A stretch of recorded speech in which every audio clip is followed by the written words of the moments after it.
On this episode of the Oklahoma Breakdown with Ikard and Lehman, presented by Riverwind Casino, Patty Gasso joins us for an interview. We talk all things OU softball with Patty, and boy, she has some strong opinions that she shared with us. Y'all are going to love it. We talk some OU football by breaking down what the ESPN TV announcements this week could mean for the Sooners' schedule. And we finish up by giving you our winners and losers of the week. Please download and subscribe to the podcast, rate it 5 stars, and write us a good review. Follow the show on Twitter, Instagram, Facebook, and YouTube. Just search Oklahoma Breakdown on any of those, and you'll find us. All right. I'm man Michael Hosty. We'll kick this thing off. It's time for the Oklahoma Breakdown. It's a beautiful Thursday, May 20th, and you're listening to the Oklahoma Breakdown with Ikard and Lehman, presented by Riverwind Casino. Riverwind is Oklahoma City's premier casino experience, and your health and safety are Riverwind's #1 priorities. There are so many reasons why Riverwind is consistently voted OKC's #1 casino, but it all starts with their amazing variety of gaming thrills and excitement. Riverwind's beautiful, award-winning environment plays host to more than 2,800 of the latest electronic games, with a huge selection of table games, including blackjack, blackjack match, roulette, and craps. No matter what your game, Riverwind has it in spades and hearts. And Fridays in May from 6 p.m. to midnight, you can win your share of $80,000 in cash and bonus play in Riverwind's $80,000 Wildflowers and Winnings promotion. If you need help finding your way, just visit riverwind.com. Riverwind Casino, simply the one. Now, we're recording this on Wednesday night. Please do not forget to leave us a 5-star review on Apple Podcasts and let us know who you want us to try to get on the podcast. Ted, we had many requests, and I mean many, for Patty Gasso, and we got her. Timing is everything, baby. Let's go. And I'll tell you, candid, baby, right? I mean, she roasts the softball selection committee, like straight up roast. Like, I don't know how else to say it. Like, she lays into him. So you guys are going to love that interview. We are pumped for you guys to hear it. Before we get to the OU football stuff, I did want to mention one thing, and it is hard to believe that it has been 10 years since we lost Austin Box. And it never really gets any easier to talk about for the guys like myself that were on those teams with him. But really the only thing I wanted to say is, if someone you know is dealing with an opioid addiction, please get them the help they need. I know it might be awkward. I know it may, cause problems for it. Like, I know, but have enough courage to do everything you can to help. Everything you can. And I would just ask you to also please donate to the Austin Box Foundation. You can find all the information at austinbox12foundation.com. But this is a day that rolls around every single year, Ted, and it sucks. I mean, it just does. I don't know how else to put it. And you're right. And you got to keep your eyes open for it. And it's different than anything else, because there is no demographic. It's people from good families, bad, it's injuries, that's the thing that starts it. Just someone has an injury, a surgery, get prescribed, and before you know it, spiraling downhill. And once it gets the tentacles on you, it is absolutely brutal. So the key is talking and finding people and spotting it early. And it's brutal and it's crazy. It's been a decade. It was, I still wasn't around much, but I talked to Brent Venables whenever it happened, and it was just brutal.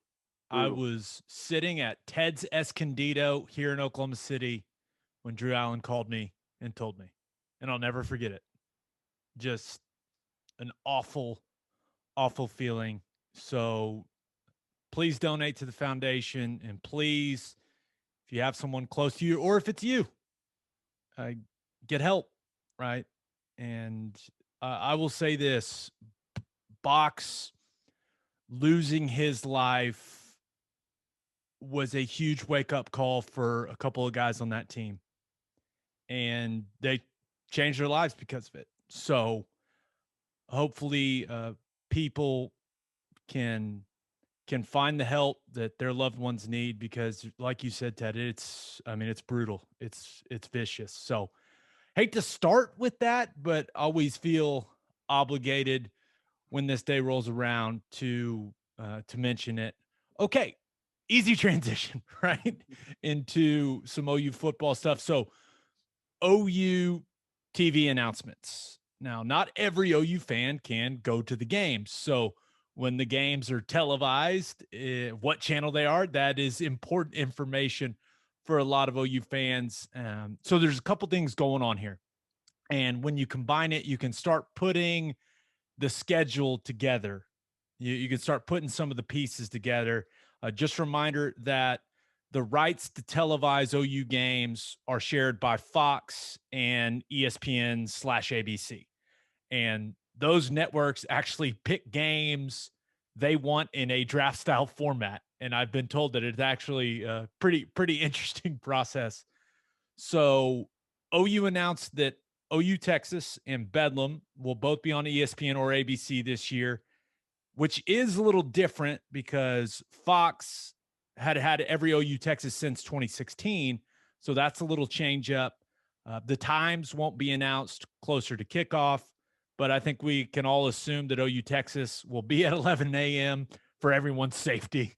And we'll see about Bedlam there in Stillwater. Also, ESPN did announce some early season kickoff times. Alabama, Miami, Clemson, Georgia. Those are going to be back-to-back on ABC on September 4th. Notre Dame, Florida State will be primetime on Sunday, September 5th, which is kind of fun.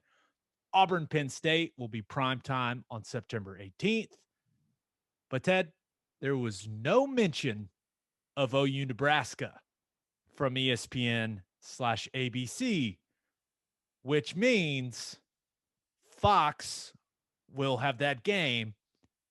And I assume Fox is going to be very, very tempted to make that their big noon kickoff game, which would make the biggest non-conference game and a huge recruiting weekend that has a bunch of events built around it.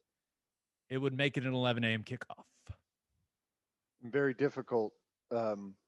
There's a lot of things that are good about the 11 a.m. window, more that are bad about the 11 a.m. window. And for home games, before you even start talking about the football aspect of it or the recruiting aspect of it, just for like the local merchants and the city of Norman, that, these football games are a huge thing, bringing a ton of people several times in the fall. And let's be honest, if it's a night game, there's a lot more party and a lot more money being thrown around on Campus Corner. People more likely to stay overnight in hotel rooms for the night after the game. And 11 a.m. kicks are tough. They really are. But the recruiting aspect of it it's incredibly difficult. If you play in a high school football game on a Friday night, it's dang near impossible to get to Oklahoma for an 11 a.m. kickoff if you're an out-of-state guy. It's just brutal. It's tough. So, it's just one of those things. There's not a whole heck of a lot they can do about it, unfortunately. That's just kind of the rut that we've been stuck in, where Fox has to find a way to dig out some ratings. And that 11 a.m. kickoff gets really good ratings because everyone's sitting around their TV waiting on whether they're at a game or sitting at home. It's an easy window to get good ratings. Yeah, and I assume that the coaches are pissed. Talked to a couple of them, and that Nebraska weekend is a weekend where they are really trying to go all out for to get a lot of kids in there, because the atmosphere, no matter what time you play that game, the atmosphere is going to be great, right? I mean, I know that we poke a lot of fun at Nebraska, but it's one of the greatest rivalries in the history of college football, and people are going to be fired up for that game. I mean, it is going to be rocking, even if it's at 11 a.m. But the recruiting aspect of things matters because having that early kick, it makes it very difficult for anyone that doesn't live within a couple hour drive, right? It makes it very, very difficult for those kids to get that game. And if they're planning all this stuff for this weekend, what do they just not come to the game and they just hop on a flight in the morning and come for the events afterwards? I don't know. Yeah. But Well, I assume that, and the easy thing to say is like, well, that's not the biggest game of the year. The Iowa State home game is. Why don't they do it then? You got to remember the early signing period. And this is my guess is that they want to get in and have all these kids early in the season and get in with all these recruits and have them to your place as soon as you possibly can to make that impression with that signing window in December. If you wait until the middle of November before you host a bunch of kids and really go all out for a big recruiting weekend, there may be a chance that you've already missed the boat on several guys. So you got to choose something early, and unfortunately, it can't be Western Carolina, and we play on the road at Tulane, so it just turned out to be a difficult little beginning to the season. how dare you slander the Western Carolina home opener? Did you not see that Lady A will be playing a concert the night Yeah. before? Yeah, that'll keep the people. They'll come to Norman for that. Rumor is, and when they polled all the 4 and 5 star recruits this year, Lady A most listened to band for all the recruits out there. That sounds right. Yeah, yeah. Yeah. The baby and Lady A, I believe, were the two at the top of the list there. But hey, fun fact: first date me and my wife ever went on in college, Lady A concert at Lloyd Noble. Fun fact. That was the first date? First date, yes. First, like official, like, hey, I'm taking you on a date. But you'd hung out several times before that, and Nah, not really. because Start off with a bang. that's a weird first date, I a know. concert. Maybe it's not that bad. It's like the movie thing is one of the typical picks for a first date, and that's just brutal because you can't talk to each other. You just sit there in a dark theater the whole time. Maybe a concert's better than that. Couple beverages. It ended up working out. Okay. We're All right, married. We're having a child. good. I feel good about it. I feel good. Okay. You mentioned OU Iowa State. ESPN did not mention OU Iowa State when they announced some of the big games they had this year. OU didn't say anything about OU Iowa State being an ESPN or ABC game. That's going to be a game day game. There's nothing else that weekend. It's As going to long be as game day, but is it going to be on Fox? Is the I, game actually going to be on Fox? I think it'll be ABC, premier primetime game. I hope you are right. I feel like it's going to be on Fox, which makes me worried that it's going to be at 11 a.m. because Fox will want to make it the big noon kickoff game. Like, don't you Yeah. think ESPN would have said something if they had OU Iowa State? Like, it's clearly the biggest game in the conference this year. Well, OU Texas, they're the biggest brands, but it's the Yeah, game everyone has circled. and I don't know how that necessarily works because I feel like there's games that maybe don't get drafted early or do get drafted, but it's not announced because there's a potential to flex it into that game day window. As some games build momentum and like you didn't know it was going to be that huge of a matchup, it ends up being like, primetime kickoff and game days there and everything. Maybe that's what's going on because I don't know. I feel like that one would have been announced if they had an opportunity to grab it and didn't think it was going to be moved at a later date. So you're basically saying OU Iowa State is in the supplemental draft for these TV I networks. mean, there's nothing else that weekend that you would want in prime time. Right. So I'm not going to pretend like I know everything about how college football TV broadcasts work and how the entire process works, but I just thought it was odd that that game is going to be right now. It's, arguably between two top 5 teams, top 6 teams, top 7 teams, depending on what poll you want to look at. It was interesting that it wasn't mentioned at all. yeah. So my fear is that Fox will have that game, and it would be very, very tempting for them to make a big noon kickoff. And that would make, I think that would make a lot of people Oh sad, my because God, that'd be bad. that feels like it should be a primetime game if It everything needs to lines up be. the way it's supposed to line up. It totally needs to be. As long as both teams handle their business and Iowa State doesn't lose to Iowa again in a 7-6 football game. But the other thing that I think is interesting, and you mentioned it, Fox has had OU Texas since what, 2016, you said? Yeah. Do you think ESPN took that game because of Sarkeesian interest? Why would they draft that game this year instead of what's different all of a sudden now over previous years? Well, I think OU's viewed as a legitimate title contender. I think that certainly factors in, right? And then, yeah, I mean, Sarkeesian, people are excited about it. It's Texas, man. It's a huge brand. I mean, a huge brand. And let's not forget, I always thought it was weird. Like the Longhorn Network, they have this huge relationship with ESPN. You've got all these Texas guys at Longhorn Network. A bunch of them have gone to ESPN, worked through there. Like, but it was on Fox. It never made sense to me that they had that relationship and didn't have the game. Because when you think back at like when when I was watching you play in that game, I was like, oh, it's always on ABC. Yeah, I don't So know. I don't know. I was trying to think, what was Herman's first year? Tom Herman. It wasn't 16, was it? It would have been 17 because we played him at Houston in 16. So that wasn't it. I don't know. It's interesting. I We don't know.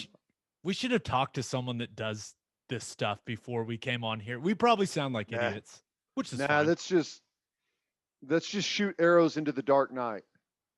So OU's Ted, you have voiced your displeasure about the home schedule a few times now, but it is possible that OU's 2 biggest home games and the ones that will be big recruiting weekends could be Rooster kickoffs. Let's hope not. Let's hope not. Let's hope that the football gods smile upon the Oklahoma program. But I am not. I'm not going to hold my breath on that. There I've got is a one bad feeling. thing.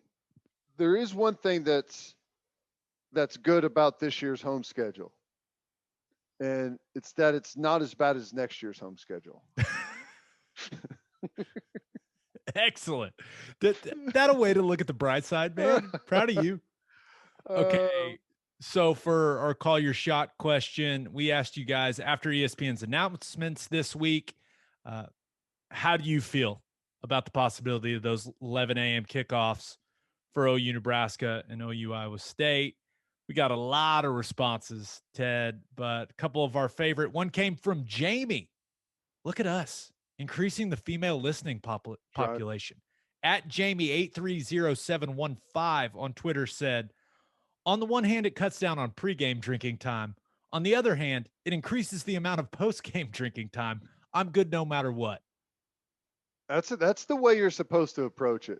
I like it, and it only cuts down on pregame drinking time if you don't get your butt out of bed. You can start as early as you'd like. You know. Can't drink all day if you don't start in the morning, Ted. That's just a That's right. fact. That's right. Let me ask you a question. Did you how many did you play in a bunch of 11 a.m. kicks? Not a ton, not a bunch that I remember. Obviously, OU Texas. I actually played an OU Texas game that kicked off at 2 or 2:30. I can't Mhm. remember which one it was, but it was hot. Yeah. I I actually, from a performance standpoint, prefer it. I'm football. 100% with you. And I did not hard. realize that until I got to the NFL, and you just get up and you eat and you go. It's hard to sit and lay around in a hotel all day. You just get lazy and lethargic. And, it's just, I prefer to get up and get it going. Now, it's on you fast. And if you're not used to it, like if you don't play in a bunch of them like OU does, it's not favorable. Teams don't like it if they don't do it very often. But if you're used to it, I think it's good. I think it's an advantage. Yeah. Jalen Ross on Twitter says, Nebraska, no. Iowa State, yes. That could potentially be a top 10 matchup in the most important month of college football. Should be a 2:30 or 7 p.m. kickoff. I think you and I would both agree. That's right. And I still hope that it is. Hope. Fingers crossed. Keep your fingers crossed. And then this was too good not to read. Mason LeClaire on Twitter said, Modelo's taste the same on Campus Corner no matter what the time. That's right. It's just numbers on a clock. That's the best way to put it. That's a good point, LeClaire. Good point. Okay, let's get to our interview with Patty Gasso. But First Fidelity Bank is a full-service financial institution based in Oklahoma with tailored solutions for all your personal and business needs. Checking accounts, saving accounts, home loans, and much more. They do it all.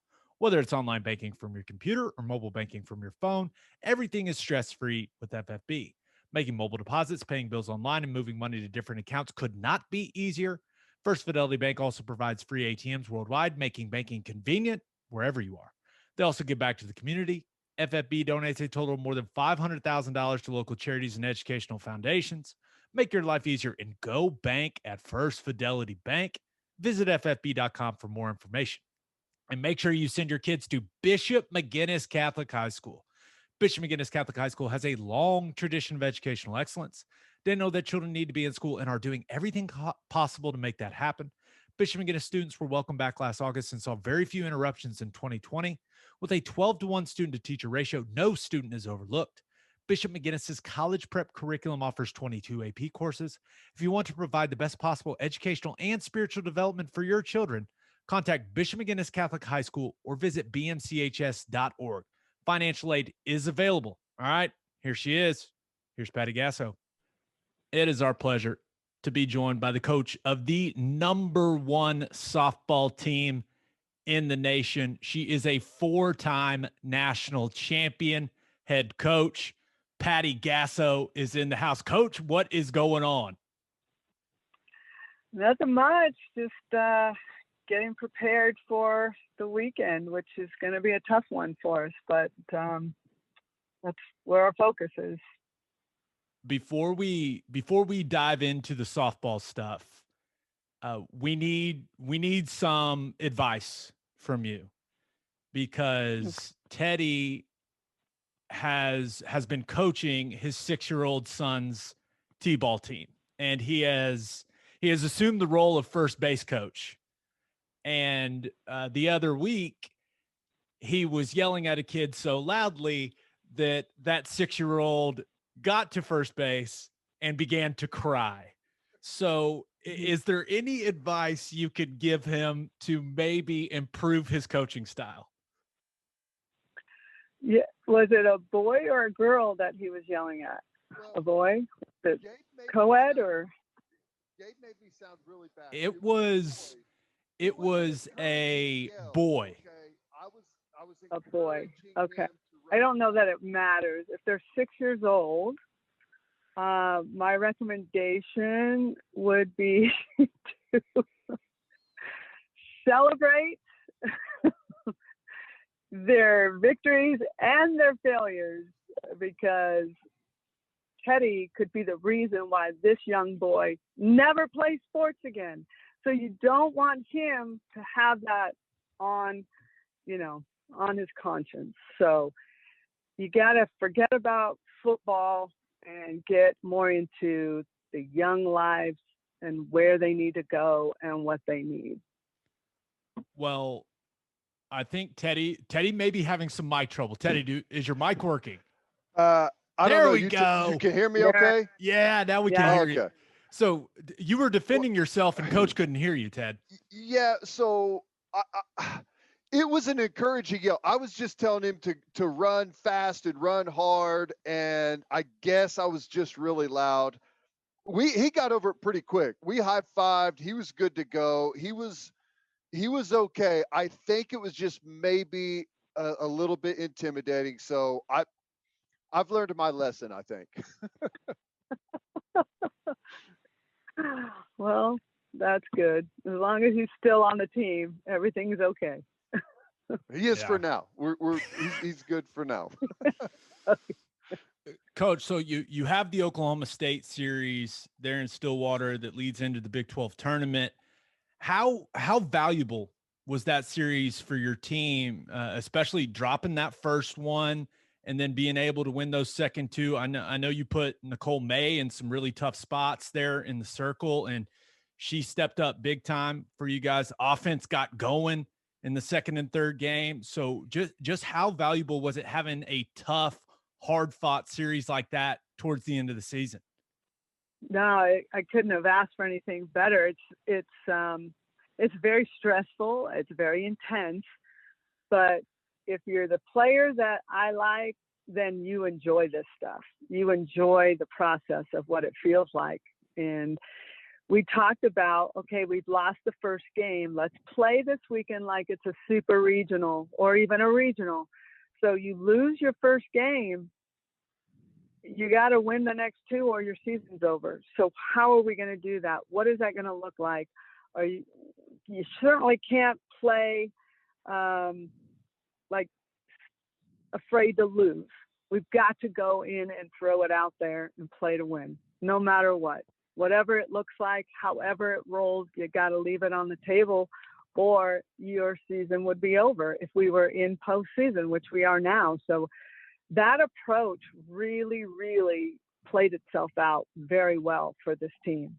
And they really felt that kind of pressure and feeling in a very hard, difficult venue to play in. And I think it really helped prepare us for what's coming these next couple of weeks. Has that been something that you've had to deal with throughout the season? Because, it's no secret. There's really high expectations out there surrounding this team. It's been talked about as maybe your best team ever. Is it hard to, have the team not focus on that, not listen to that, and just play game in, game out? Or is that something that you guys have had to acknowledge, that those expectations are out there, and just deal with it? Yeah, we don't really talk too much about what's out there. They might read it, but we don't talk too much about it. What I feel this team understands is that they know they're a good team, and they all love to play. So when they love to practice, they love to compete and practice. So when practice is over, they're like, hey, hit me more. Hey, hit me more to the left center gap. I want to work that and throw it to third. Or give me more of this, instead of, oh, thank goodness practice is over, I'm dead tired, or I'm over this. They can't get enough. And I don't know if you've ever been on a team like that or coached a team like that. It's really, really joyful to see them all. Like they really challenge each other, and they all want to win every day at practice, and they just want more. They just can't get enough. And I've had some teams like that, but this is a whole nother level. They almost play like they're invincible, but at the same time, they don't care what people say or think, so it's a good combination of all of it. Yeah, that's really that's really good to hear, Coach, especially heading into the postseason. Now, you always talk about constantly improving, right? That you're never a finished product within a season, and going through the entire regular season now, where do you think your team has to improve to reach the ultimate goal of winning a national title this season? Yeah, I think all teams would probably say the same thing. All cylinders need to be working in unison. So your pitching staff needs to be on, And that doesn't mean one pitcher has to carry your team, because in this day and age, they can't do that. It's just too much. So your pitching staff has to be a force. Your offense needs to find ways to score runs, and it doesn't have to be by the home run ball. And that's one thing I like to see this last weekend was we, in the championship game, I think we hit one out, but we can score in a lot of different ways. So we laid down a squeeze. We had runners at second and third, hit a ground ball to the right side. That's a fundamental good job of scoring another run. I mean, defense has got to be on point. I think defense gets lost in this game. Everyone talks about big home runs. They talk about your pitching, but our defense is winning us games, whether they're stealing home runs or making timely double plays or, keeping people off base with just great plays on defense. Our defense is winning us games. And I don't think people talk much about that, but that's something I pay very close attention to because it truly has won us games. Everyone talks about our offense and they should, but our defense has got to stay on point. And anything our pitchers keep in the yard, we need to make plays on. And that's been our focus. Well, Coach, from a defensive football player, I hate to say it, but get used to that. No one likes to talk about defense. They're always going to give the credit to here the we offense. go. Always. I wanted to ask you about like this year's tournament field. It just kind of in general over, as the sports exploded in popularity, have the tournament fields gotten deeper, better across, or is there kind of like we've seen in football a little bit, is there a consolidation of talent at, just a fewer number of teams that have just gotten really, really good? I think we're starting to see used to be back in the day, they would have 2 or 3 teams and one of those 3 are going to win it. And then you'd say okay, maybe these 6 have a chance. I think that number's grown to about 12, where you could legitimately have 10 to 12 teams that can really win a national championship. The placement of these teams in the selection, if I'm being honest, is absolutely ludicrous. And everyone is talking about it, and I don't understand it, and no one will explain it. And it has really messed with a lot of teams unfairly, where it has put other teams in really nice positions. And you can look at it and go, wow, look at all these SEC teams. Look at how many, 5 of the 8 are hosting. But you put their resumes against others. You're like, how did this happen? What are you going by? There's a lot of conspiracy theories out there. And it's really, really, I don't know. I just we grind since August. Every team has been grinding to get to this point. And then you put it in the hands of human beings that are not there every day watching what you're doing. They're not watching all of your games. They go by numbers. And I just think that there should be a little more demand for transparency and why this is happening, and what are you looking at and what are you not looking at, and what makes you qualified to make these decisions and so forth. It's every year it seems like we have problems in this area, but this is the worst I've ever seen. And that's interesting, Coach, because you guys are the number 1 overall seed, but you talked about some conspiracy theories that are out there. I am one of those conspiracy theorists that I think your program gets a tougher draw because the Women's College World Series is in Oklahoma City. I've always thought that they look at Oklahoma softball and they're like, they've got what is perceived as a built-in advantage. That's how you end up with Wichita State in your regional. That's how you end up with a Washington or a Michigan staring you in the face at a super regional. Do you think that that's a factor in where things get seeded when it comes to your program? I've heard that, your conspiracy theories from others, and sometimes I start to, I don't know, but you just start to make your mind wanders, like, what? Washington, when I was watching the seeding, Washington should have been a top 8 seed. And there was like no question about it in my mind. They've been ranked in the top 7 all season long, and they finished second in the Pac-12, which is the toughest right now, to me, the toughest league in the country.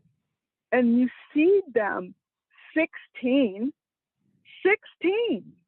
If anybody was watching, the Washington team got up and walked out, and they should have, because that is an absolute spit in their face. And everybody was baffled. I'm baffled that Wichita State's coming to us. And to be honest with you guys, I'm shocked we're number 1. I don't think we should have been number 1. Our strength of schedule didn't warrant that. But maybe you saw us on TV and you saw us hitting a lot of home runs. You're like, wow, they're number 1. If you go by all the things that they're saying they're going by, we probably should have been number 3.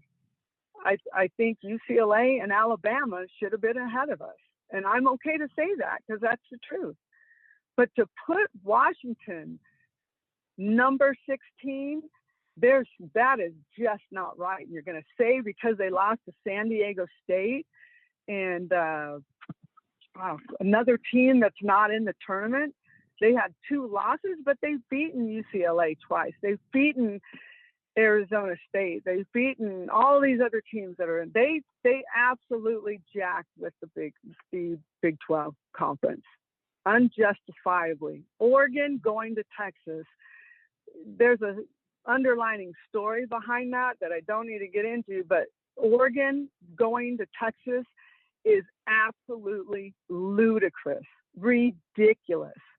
So some teams I feel got awarded way too high, and some that were absolutely spit on. And it just makes me sad for our sport.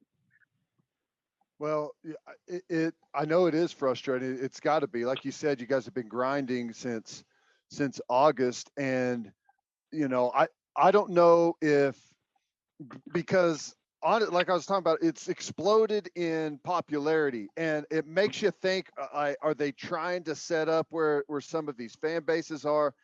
I don't know, but it's weird to see, and hopefully you guys pull through it. But I wanted to ask you about, because you won your first title in 2000, and here we are, 2021, and how much has this sport changed since you won your first title? I mean, the exposure, the strategy, the strength and conditioning, like even recruiting, just kind of the whole process of what it is that you guys do. I got to imagine some things are probably completely different than they were back then. Oh, 1,000,000%. One, that we're talking on the radio about softball right now is something that's a big change since I got here. We started over at Reeves Park, and it was like, here's your budget. Good luck. Let us know how you do. Just don't get in any trouble. Do the right things. Let us know how you finish. No one paid attention back then. Then I think players got better through training. There's a lot of training and qualified people training these young athletes. They're spending a lot of money on it. They're spending a lot of money on travel ball. They're going all over the country. Parents are broke trying to get their kids scholarships. That's one thing, the intent of trying to get your kid a paid scholarship to go to a big college. Television jumped on. And I'm not someone that says this, but I do believe that the 2000 national championship started turning the tide a little bit, because it was a very exciting game, and it was a Midwest team beating the powerhouse UCLA that's won millions of championships. So it gave hope to other parts of the country. And then it got popular in the Southeast. Thus, the Southeast Conference started softball and putting money into it. And then television has been huge for our sport. Our sport is done in 2.5 hours, 2 to 2.5 hours. It's fast moving. They're good athletes. It's exciting. The players are involved. The fans are involved. And it's enjoyable to watch. It seems to me that people are really enjoying watching it, that you can not spend your entire day sitting in front of the TV, but you can watch a game in a reasonable amount of time and feel like you were entertained and enjoyed it. And it's just gotten better and better, and people are gravitating to it. And it's, I guess, been the third most watched championship of, I think it's men's football, men's basketball, and softball is the next highest viewed championship. So a lot of things have gone very, very well, really well, but there's still a lot of problems that we need to get fixed in our sport. Patty, looking back to 2000, I mean, you almost left OU. I remember that. Do you ever stop and think about how crazy it is where you have this program at now? I think I don't think back a lot very much. I just always feel like I'm too busy to reflect. So lately I've been reflecting, and I just can't believe that I've been here for 27 years. My family, everything about my family and my husband's family is in California. So I did not expect that we would stay here as long as we have, but really so gravitated to Oklahoma and the people here and the upbringing my kids have had in a safe place to call home. And like I said, wonderful people. The way we've maintained this is that I've loved what I do. I have great coaches. I love the challenge. I love competition. I love it. I'm stressed, but I love it. I love opportunities in that sense. And I love to bring that to our players. And most of all, I just feel like we help these guys figure out life a little bit while they're in our program and prepare them for what's out there. Because there is pro women's softball, but you're not making a living off of it by any means. So I really try to get these guys to understand about empowerment and standing up for what's right and not being intimidated with life or what people bring you, and, that blue collar style. I feel like that's a very important part of what I do in coaching is preparation for games, but really preparation for life and what sports can teach you about life. So I have that passion. I don't know how long that fire is going to burn, but I still have it for now. You mentioned like whenever you first started, they said, here's your budget, go over there, don't get in any trouble. I got to imagine the budget is so different now than it was then. And I don't know what your original staff looked like, but now you've got hitting coaches and pitching coaches and strength and conditioning coaches. And how much has that helped you guys really detail in what it means to be like a great softball player? And I just imagine, like, physically the players are so much different than they were, back whenever you started, more prepared, more in shape, specialized for softball. It has to be really an evolution of the sport. Yeah, 100%. When I first got to OU, we're training with football strength coaches are training us, and they don't really know about our sport. So we're kind of training and doing lifts that maybe football, you guys are doing. So it was nothing really specified to our sport or the actions that we do. But I think the evolution of strength and conditioning and nutrition and all those things have changed our sport as it's changed every sport. But I don't know, I think the salaries have been the biggest things that's changed. And the reason why I was ready to leave was I had 2 small kids and working 24/7 and really going, why am I doing this? Because when I put all my hours to it, I think I'm making about 75 cents an hour. Why is this worth it? And then we won and things kind of changed. And I've just really just tried to get the best hitting coach, pitching coach. The hitting coach happens to be my son, but I have watched him and his style of learning about not just hitting, but breathing and rest and body temperatures and things that you would never imagine have anything to do with sport have really changed in the recovery. I mean, we could play 6 games in a weekend, and you're like, geez, well, we got to figure out how to recover, and importance of hydration and all those things that are really becoming a factor, and breathing and when to breathe and how to breathe. And it's been incredible. It really has brought out the best in these athletes. It's really been incredible to watch. I heard Erin Miller on the broadcast, which, by the way, former pupil of yours, does fantastic on television. She's great. She's great. She was talking about a virtual reality pitch recognition system that these girls train on. That's crazy.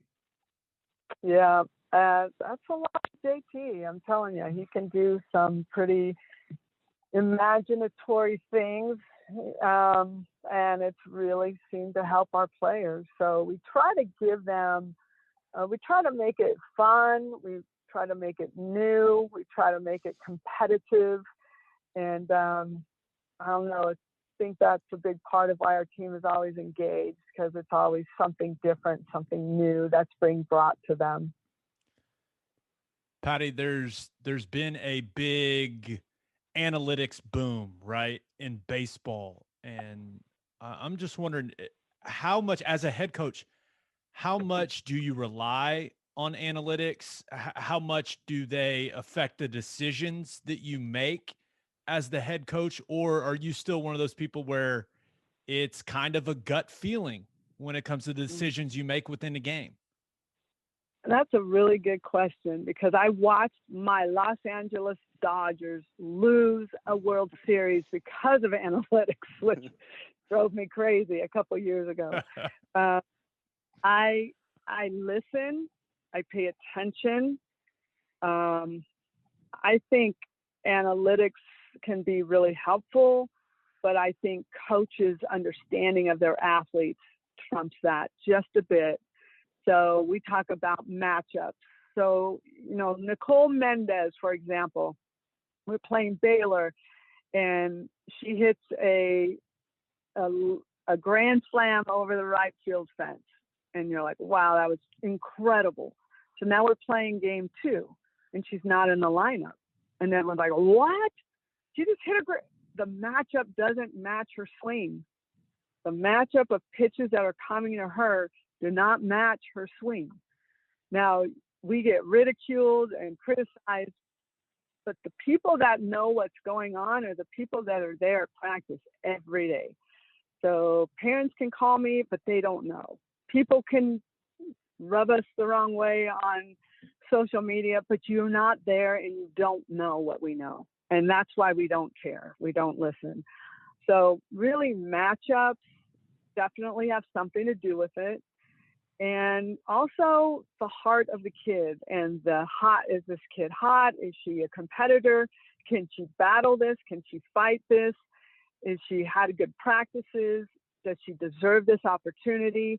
If she is successful in this opportunity, could it change her season?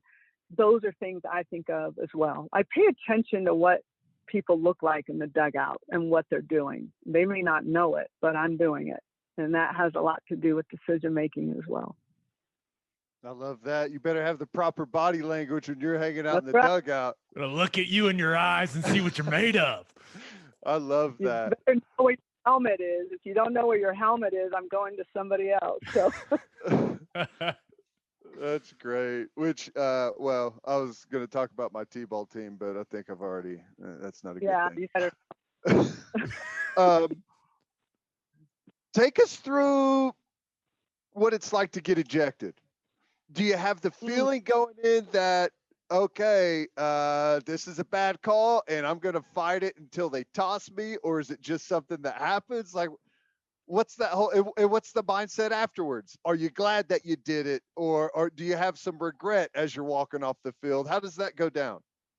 Yeah. Okay. I don't ever go after an umpire feeling like, please throw me out. They won't.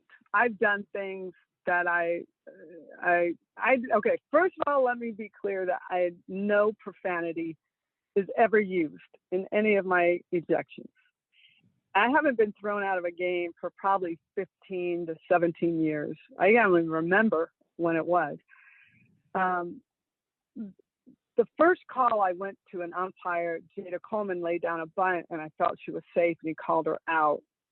And the call happened really fast and I felt like he didn't see it through. So I just had that conversation and he gave me a warning. Nobody even knew that. So then the next call felt like the third baseman from Oklahoma State was pushing Jada Coleman. Jada Coleman again, pushing her hand off the bag, which she did, and the umpire came up and didn't see that. So I got to fight for my team, and I don't know that it's just more of like, this game is very important.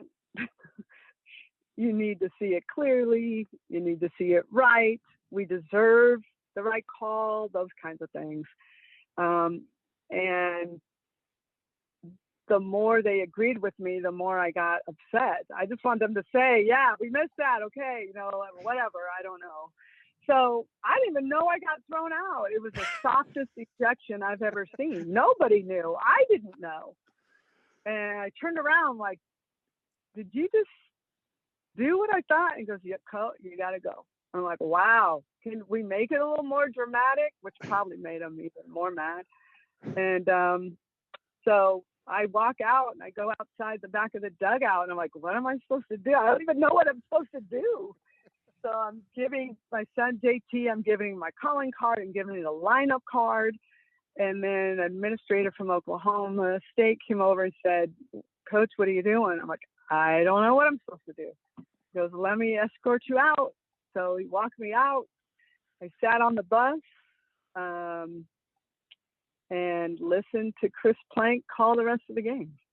What do you think? How'd Plank do? Good job? He, his voice gets kind of high and very energetic. It makes me a little bit nervous, but I know him. So I know that he calmed me because I know his language. So he helped calm me versus me trying to watch it. I thought he did a great job. He made me very excited at the end. And the way he called the end of the game and the way we walked, Nicole May did her thing. Felt very good. I was very honored to have listened to him in that moment. But I hope I don't have to listen to him again. Otherwise, that's not a good thing. We're with you, Coach. We love our man Plank, but yeah, we need you in the dugout. I still can't believe you got ejected without profanity. I didn't even know that was possible. No, I say it probably in a more like like a snide. I do not use profanity. I don't. So, Coach, the way your wife might say it to you is the way I say it to an umpire. Which is even worse than profanity, by the way. Right, exactly. I'm so disappointed in you. You're terrible at what you do. Coach, you seemed, or at least the last couple of years, at least, you seem to pick a phrase or a motto for the postseason. I remember the one from a couple of years ago, right? The power of three. You got anything like that going on this year? Any sort of motto for the postseason? Yeah, I think these guys created it, really. We set up everybody in their lifetime should see Gladiator, the movie, right? And our team, none of them had seen it before, so they didn't have a choice. I just put them in the movie theater and in Headington Hall, and they played the Gladiator. And the next thing you know, when they hit a double, they'll stand on second and they'll pick up the dirt and let it fall through their fingers like they're in, like the Gladiator did when he was in the arena. So that was something that they came up with. And now they do more the power of four. It's a biblical story that they really gravitated to. So the power of three is kind of like the story of the three mighty men, leadership, I've got your back, I'll never quit type motto. And then four is the power of three. One, which is four, means for him. We're playing for him. And it's not derived by me. It's not me forcing anything on them. It's a spirit within the team that creates these things. I don't create it for them, but I'm honored. And they have got something special besides softball. And if you've ever interviewed these players or met them, you would know what I'm talking about. Well, Coach, we're fired up for the postseason. Can't wait to watch the regional. Can't wait for super regionals, not to get too far ahead of ourselves. Can't wait for the Women's College World Series. The state is on fire about softball right now this time of year. So best of luck, and we really, really appreciate the time. Go Sooners. Yes, ma'am.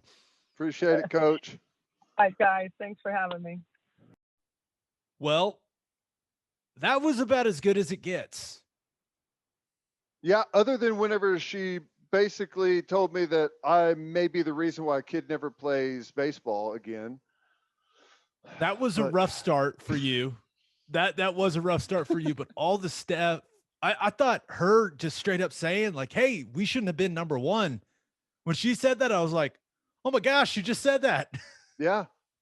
And said that about her team, said other teams deserved better than what they got.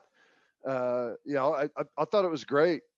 I love this stuff about kind of how far the sport has come and where they are now. And I think it's going to continue to grow, and we've mentioned this, but the product is as good as it gets. It really is. It's an excellent product. If you're into baseball and you've never watched fast pitch softball before and have no ties to any of the teams, it's still an incredibly entertaining watch. It really is. Yeah. I mean, it's just easy to watch. It just moves so quickly. There's a lot of action. I mean, it's fun, easy, doesn't last very long. I mean, she talked about That's the biggest thing. It doesn't, like, if you sit down for a baseball game where you'd have no dog in the hunt, like, it's an investment. Like, you are setting a huge chunk of your day aside to watch a game that you've got no emotional tie to.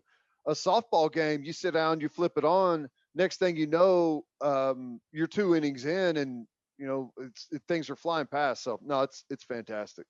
Yeah. All right, let's get to our winners and losers of the week. But first, do you own a business? If you do, you need Insurica in your life. Insurica is one of the country's largest insurance brokers with 30 offices throughout Oklahoma, Texas, and the Southwest. Insurica is able to customize programs by accessing the latest information from many insurance carriers. They compare and contrast coverage offerings and pricing in order to design a cost-effective, comprehensive program to meet your business's specific needs. Insurica's clients become best-in-class businesses by working with Insurica's team of advisors to manage risk. Purchasing insurance is only one way to protect your business. Best-in-class businesses win by avoiding a loss in the first place. If your business partners with Insurica, you'll save huge amounts of money and take back control of your total cost of risk. I'm an Insurica. I just couldn't say the word client. I'm an Insurica. What was that? Did I just get stuck? I'm an Insurica client, and you should be too. If your business wants to be best in class, connect with Insurica at insurica.com. That's INSURICA.com. Make sure you connect with our friends at Advanced Weight Loss Clinic Sand Springs. They'll help you execute a realistic and achievable weight loss plan designed for you and only you. They've got all kinds of treatments for men and women. They're licensed and trained experts combine diet and exercise with hormone therapies to maximize your results. If you're struggling with low libido or low energy, Advanced Weight Loss Clinic at Sand Springs can help with that too. They also offer Botox and fillers. To get on the path to losing weight, call 918-241-LOSE or visit their Facebook page.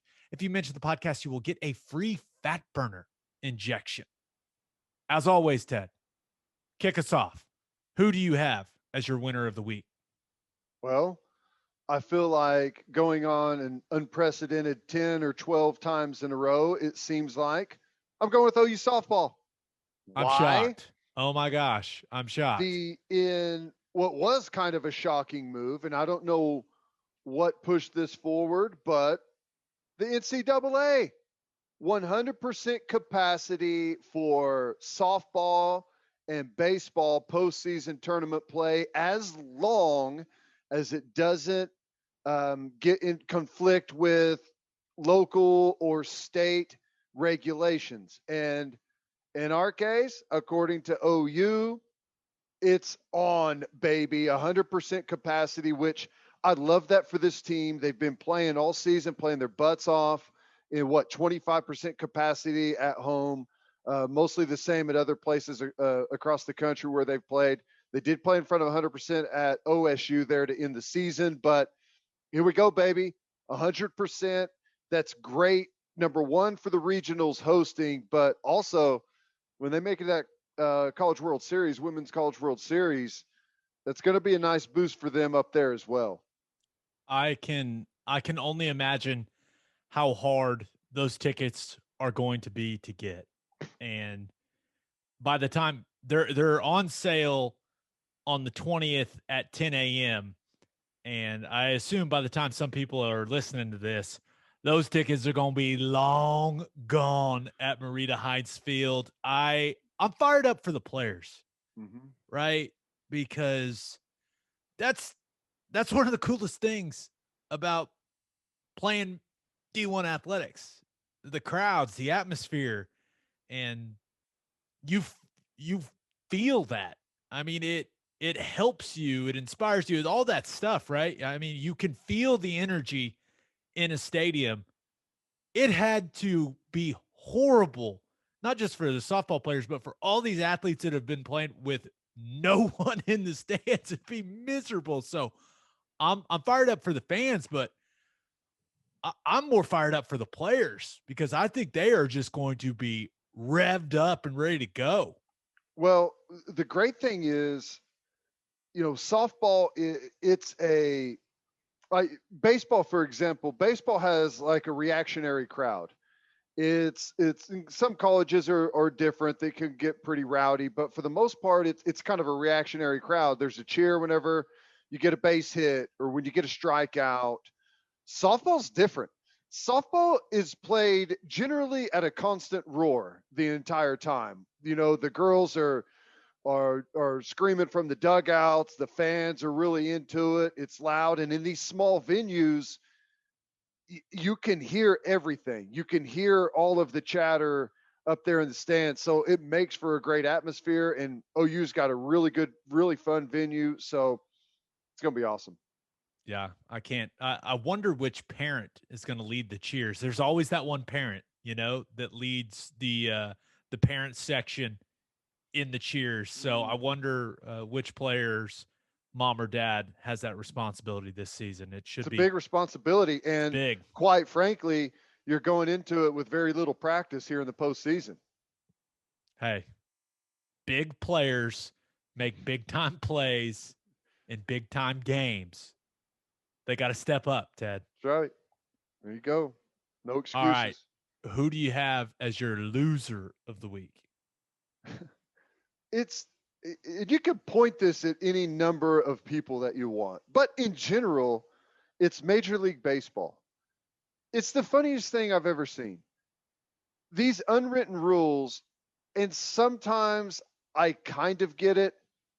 Other times it's ridiculous. The latest one is you've got a position player playing pitcher trying to end a game that they're down, I think 14 runs in, just trying to get it across the plate. They're trying to get 3 outs to end the game. He serves up a 46-mile-an-hour meatball on a 3-0 count over the middle of the plate, and it gets hit 450 feet. Well, everyone takes massive offense to that, as if you're supposed to just go ahead, since you're winning so much, that you should go ahead and take an out and take a hit on your average or get a strikeout. It's fascinating to me. a guy hits a home run in a game that's already over, and that's egregious enough to throw at him the next day. How dare you hit a 46-mile-an-hour fastball over the fence? We're going to throw a 90-mile-an-hour fastball at your hip. And what's even more baffling is his manager's like, yeah, go ahead, throw at him. I think you should have. Teach the guy a lesson.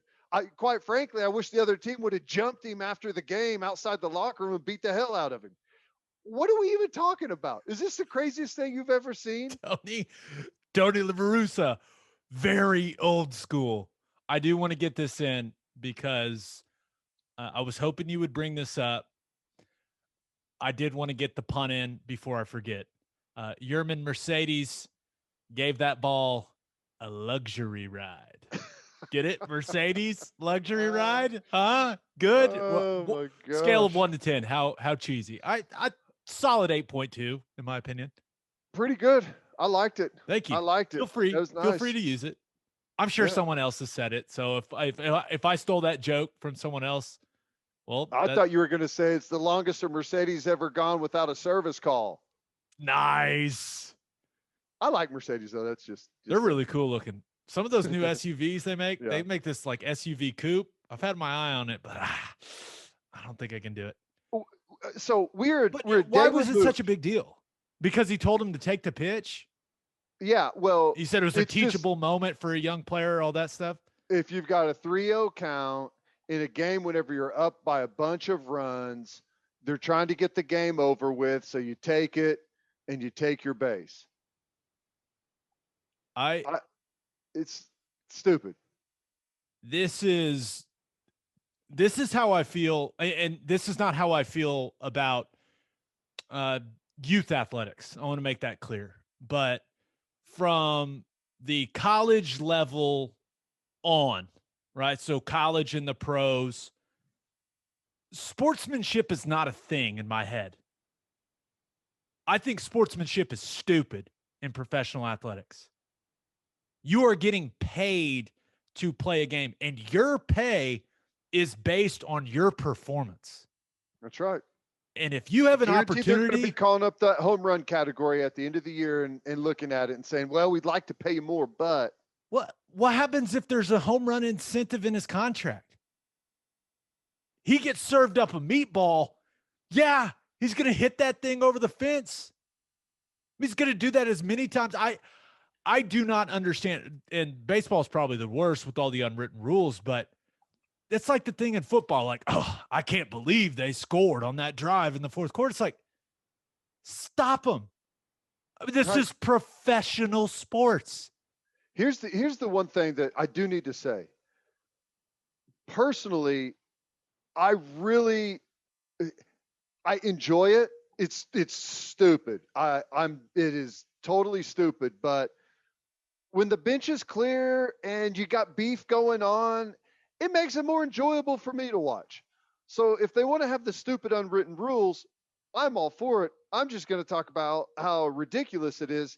And here's the thing.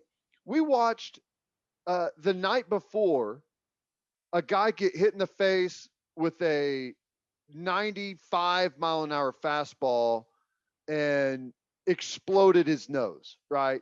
And he does a post-game or whatever, an interview the other day, and his whole face is just, he's got fractures everywhere. His nose is moved over an inch. I mean, that's the danger of throwing a baseball at someone. And I'll freely admit that I think there's things in baseball that are worth throwing at somebody. I do. I think the game does have a tendency to regulate itself, and I'm fine with that. Again, it makes it more entertaining for me.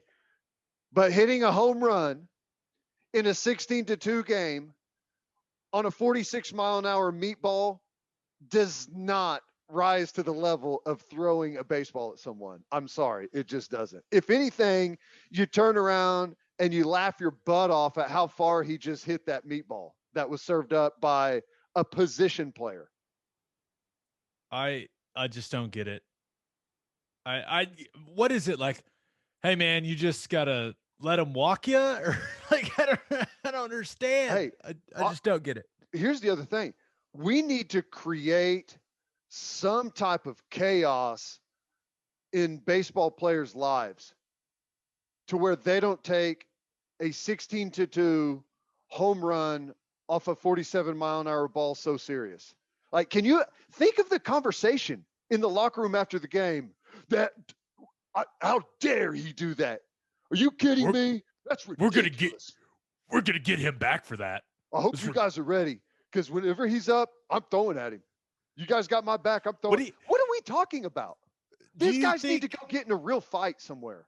Who makes the decision to throw at someone? Right?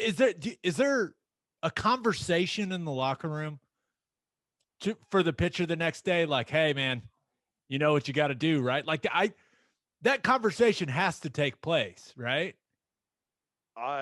It does, but I don't know. Maybe they're all wasted after the game whenever they start talking about it and make stupid decisions and then follow through with the next day.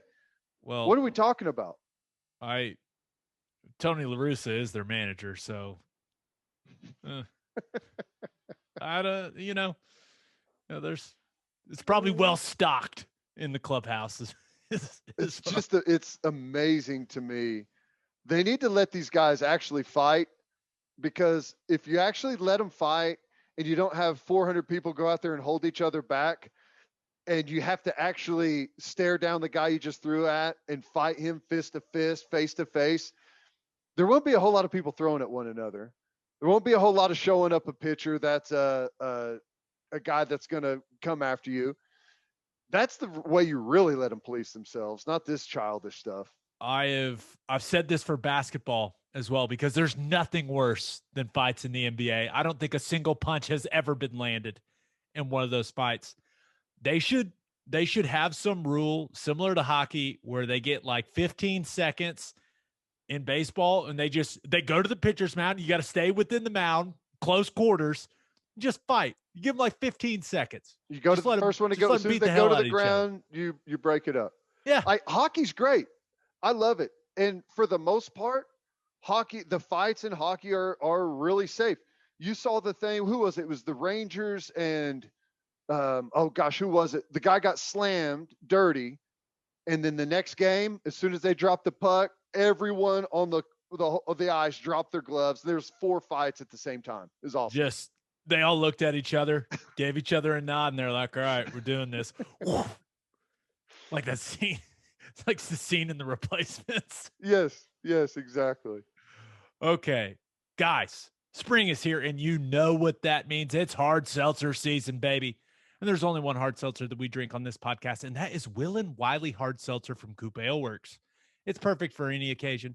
We drink it by the pool, at the lake, and at the tailgate. It's made in Oklahoma, and it is absolutely delicious. Will and Wiley is customized for the Oklahoma lifestyle.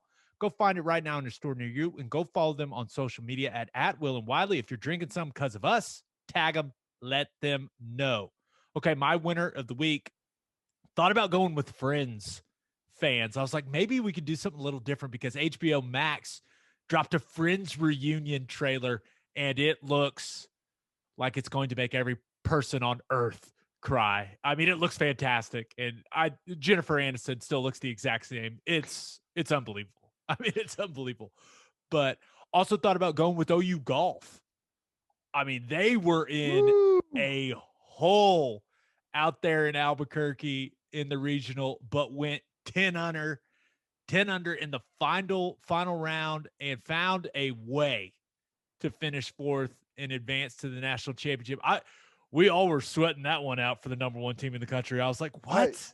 Can you imagine having to, you got a par 5 18, which is nice, but can you imagine like your whole team depending on you, and you've got to make par on 18 to advance, and every shot just nerve-wracking. He goes out and birdies it. No big deal. We're fine. Let's go.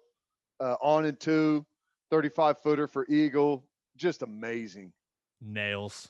If it was up to me, oh boy, that's.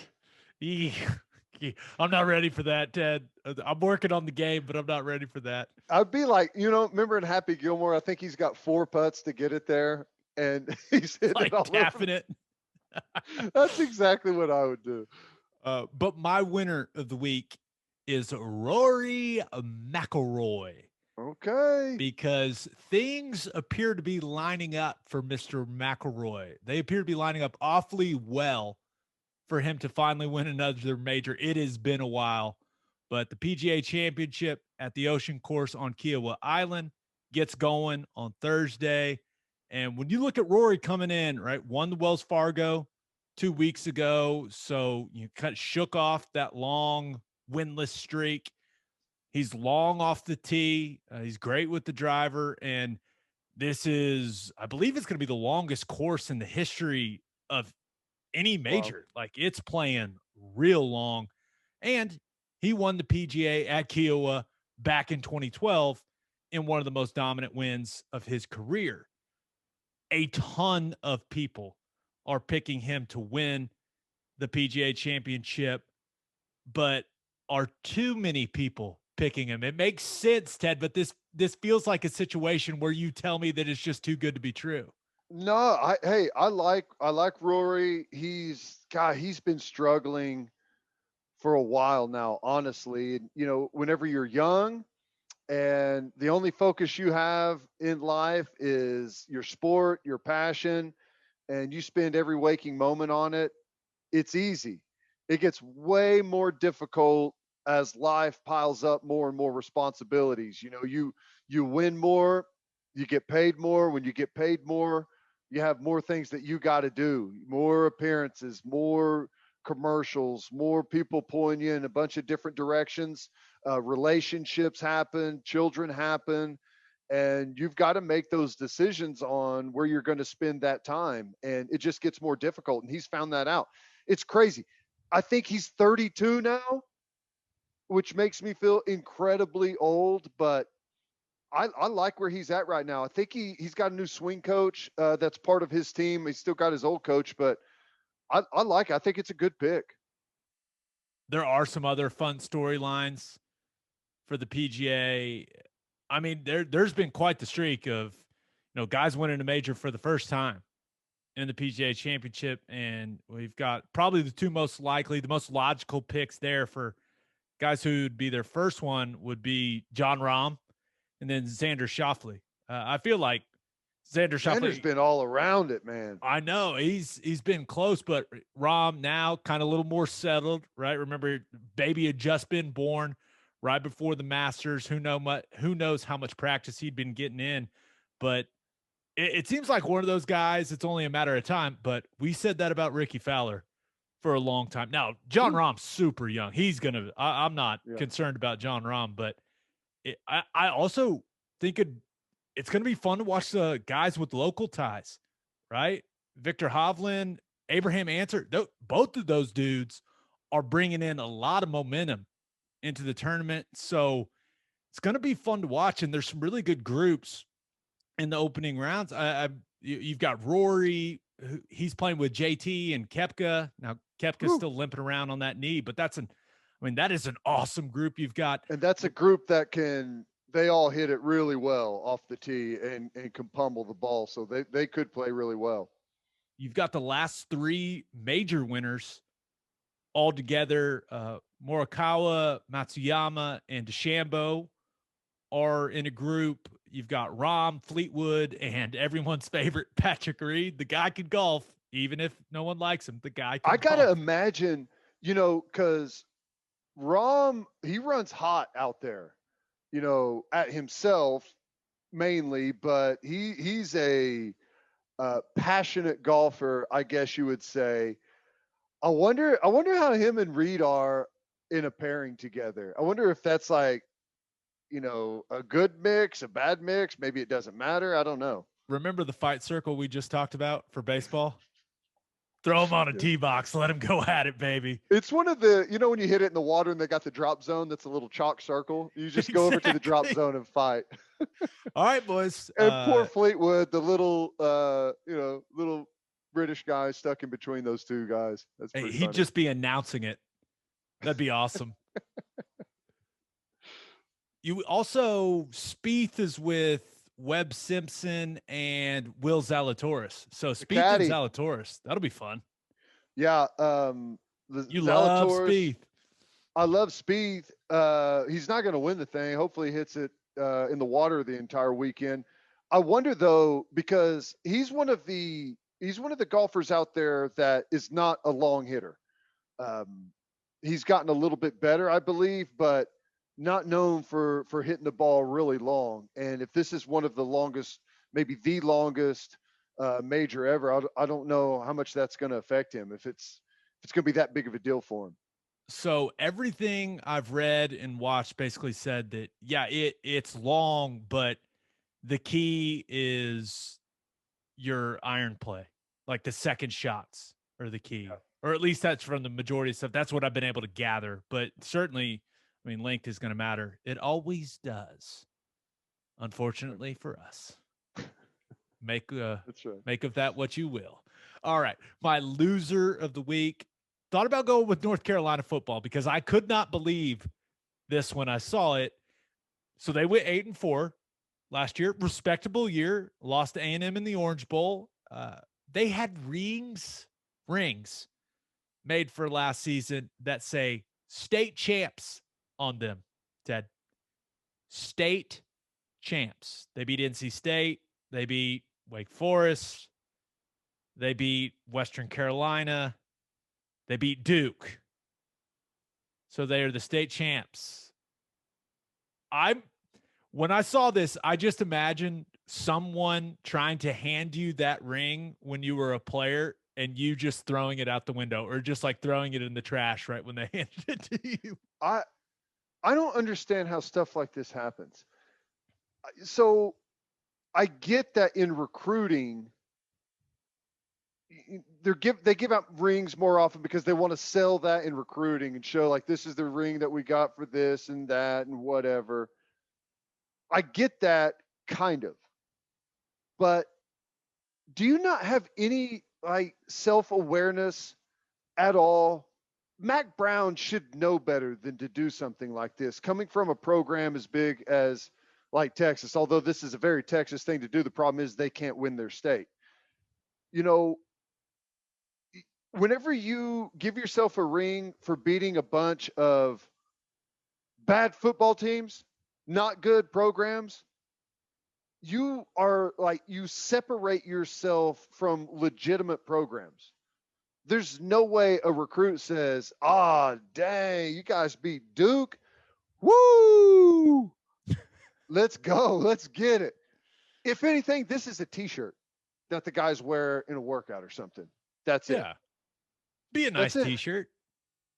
You can't put it on a ring. What you say is, unfortunately, guys, this year our schedule's terrible. We're playing a bunch of teams from North Carolina.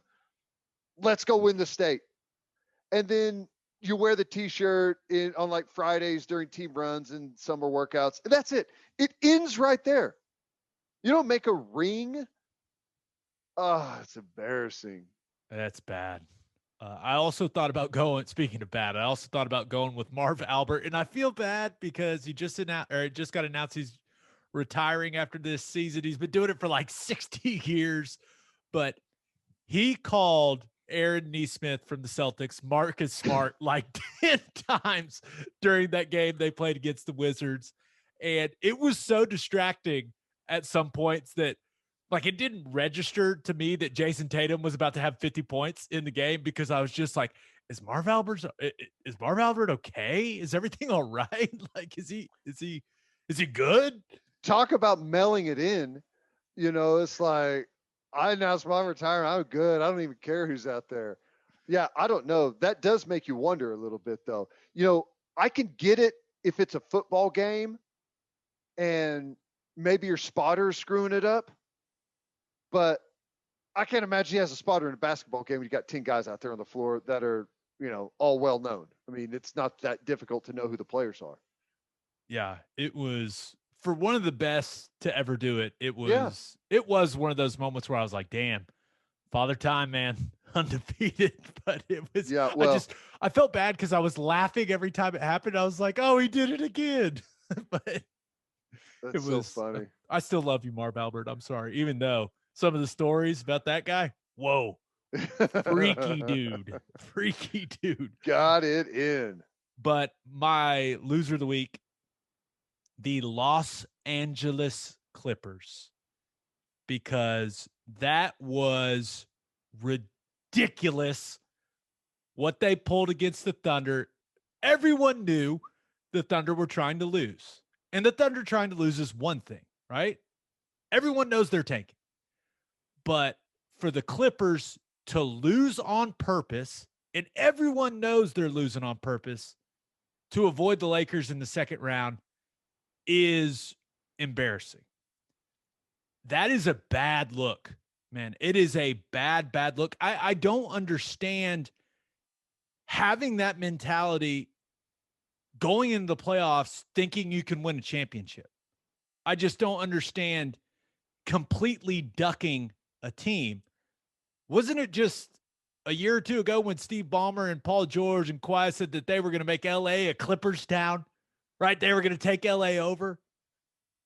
I hope the Clippers get their asses kicked in the playoffs. I hope Luka Doncic has 45 a game on him in that opening round series. Like, I hope the Mavs embarrass them. But almost the best thing that could happen, now we're recording this before the Lakers-Warriors games take place because they're not playing it till like midnight on Wednesday night. But it would be so funny if the Lakers lost to the Warriors and ended up as the 8th seed, and then the Clippers had to play them in the second round anyways, and they just got their asses whooped by LeBron and AD. Like, that would be so satisfying to me. But it felt gross. Like, everyone knew what the Thunder was doing, like, and they understood it. And then everyone saw what the Clippers were doing, and there was NBA coaches and executives, putting out anonymous statements like, this is embarrassing. They're not even trying to win the game. The stuff they're running, it was gross. Well, I agree 100%. But it still makes me mad that the Thunder, they've been doing this all season. You got to take it out of the players' hands, and if anyone's hot, yank them. There's no way you should win that basketball game. I don't care what you do. Run out on the floor and tackle your guys if they're hoisting threes. Do not let them win that game. Poku hit the game winner. What? What are you doing? I mean, what? But let me ask you this. Is there any way that, and this is conspiracy theory, I get it, but is there any way that this is just kind of what the league wanted to happen? Right? They don't want the Clippers and the Lakers playing in the second round. They want that later. I understand what you're saying, but they want the LA on LA conference final. I understand what you're saying, but I mean, they sat all their guys, and then a lot of times it didn't even look like they were trying. I don't know, man. They weren't. Didn't look like they were trying. Of course they weren't trying. It's amazing. I'm just trying to imagine what that conversation in the locker room is like. Like, hey, you want to play the Lakers? No. You want to play them? No. All right, guess we're losing then. All right, guys, listen, we all know the thing here. We're all scared of the Lakers, okay? So let's do everything we can to go lose this game tonight. Last thing we want to do is play them in the second round. What a bunch of pathetic losers. And really, it speaks to a deeper issue with the NBA. And I don't know what the answer is, but you will not draw new people to watching your league whenever tanking is rewarded, when losing is rewarded. It's just it, and I get that it's kind of how it has to be set up to a certain degree, but it's honestly, it's really bad for the league, man. It's a terrible look for the league. Yeah. They flattened the odds and and Thunder update. So they no longer have the top odds for the number 1 pick or the top odds for a top 4 pick, since they finished tied for tied for the 4th worst record with the Cavs.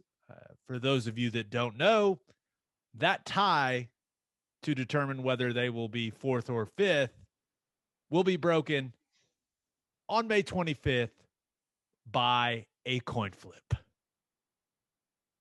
I hope they televise that, because that would be awesome.